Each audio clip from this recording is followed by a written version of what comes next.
আমাদের এই মিছিল নিকট অতীত থেকে অনন্তকালের দিকে। আমরা বদর থেকে উহুদ হয়ে এখানে এই শিবিরে এসে দাঁড়িয়েছি।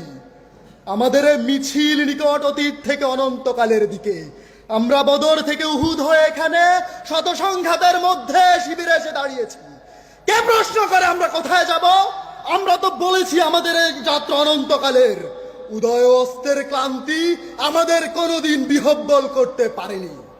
আমাদের দেহ ক্ষত বিক্ষত, আমাদের রক্তে সবুজ হয়ে উঠেছিল মুতার প্রান্তর। এই পৃথিবীতে যত গোলাপ ফুল ফোটে তার লাল বর্ণ আমাদের রক্ত, তার সুগন্ধ আমাদের নিঃশ্বাস বায়ু।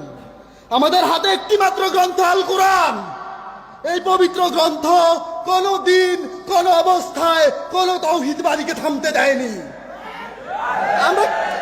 আমরা কি করে থামি?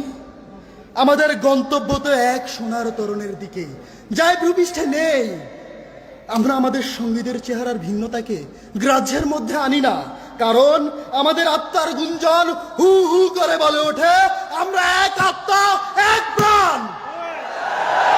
শহীদের চেহারার কোনো ভিন্নতা নেই, শহীদের চেহারার কোনো ভিন্নতা নেই। শহীদ আব্দুল মালেক, শহীদ মীর কাসেম আলী, শহীদ আবু সায়েদ, তারা সবাই এক। শহীদের চেহারার কোনো ভিন্নতা নেই। আমরা তো মায়ের উদর থেকে এই পৃথিবীতে পা রেখেছি শহীদ হওয়ার জন্য।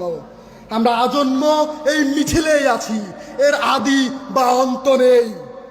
1500 বছর ধরে সভ্যতাগুলোর উত্থান পতনে আমাদের পদশব্দ একটুও থামেনি। আমাদের কত সাথীকে আমরা এই পৃথিবীর কোন্দরে কোন্দরে রেখে এসেছি। তাদের কবরে ভবিষ্যতের গুঞ্জন একদিন মধুমাক্ষিকার মতো গুঞ্জন তুলবে। আমরা জানি আমাদের ভয় দেখিয়ে শয়তান নিজেই অন্ধকারে পালিয়ে যায়। আমরা জানি আমাদের ভয় দেখিয়ে স্বৈরাচার নিজেই দিল্লি পালিয়ে যায়। আমাদের মিছিল ভয় ধ্বংসের মধ্যে বিশ্রাম নেয়নি, নেবে না। আমাদের পতাকায় কালেমা তাইয়্যিবা, আমাদের পতাকায় কালেমা তাইয়্যিবা। এই বাণী কোনদিন কাউকে থামতে দেয়নি, আমরাও থামবো না।